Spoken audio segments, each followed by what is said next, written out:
ನಮಸ್ಕಾರ ಭತ್ತ ಬೆಳೆಗಾರರಿಗೆ. ನಾವಿವತ್ತು ರಾಣೆಬೆನ್ನೂರು ತಾಲೂಕು ಉದ್ಗಟ್ಟಿ ಗ್ರಾಮದಲ್ಲಿದ್ದೀವಿ.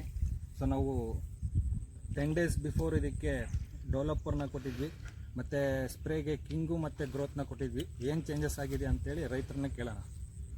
ಇದು ಯಾವ ಊರು ಸರ್? ಇದು ಉದ್ಗಟ್ಟಿ. ಸೊ ನೀವೀಗ 15 ದಿವಸದ ಕೆಳಗಡೆ ನಿಮ್ಮ ಕ್ರಾಪ್ ಹೇಗಿತ್ತು ಸರ್?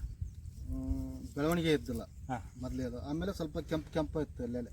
ಬೆಳವಣಿಗೆ ಆಗಿಲ್ಲ ಅಂದರೆ ಕಾರಣ ನೀವು ವೆದರಿಂದ ಆ ಥರ ಆಗಿತ್ತು, ಚಳಿ ಗ್ರೋತ್ ಆಗಿದ್ದಿಲ್ಲ. ಓಕೆ.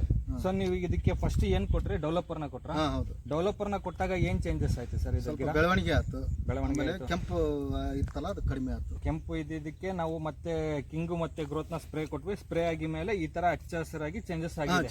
ಕೆಂಪು ಇರೋದೆಲ್ಲ ಚೇಂಜಸ್ ಆಗಿದೆ. ಓಕೆ. ಸೊ ಎಲ್ಲರೂ ಕೂಡ ಈ ವಿವೋ ಕಿಸಾನ್ ನ ಡೆವಲಪರ್ ಮತ್ತೆ ಕಿಂಗು ಗ್ರೋತ್ ನ ಬಳಸಬಹುದಾ ಸರ್? ಬಳಸ್ಬೋದು, ಏನು ತೊಂದರೆ ಇಲ್ಲ. ಚೆನ್ನಾಗಿ ಚೆನ್ನಾಗಿ ಡೆವಲಪ್ ಆಗಿದೆ. ಆಗೈತೆ. ಇಲ್ಲೇ ಕಾಣತ್ತಲ್ಲ.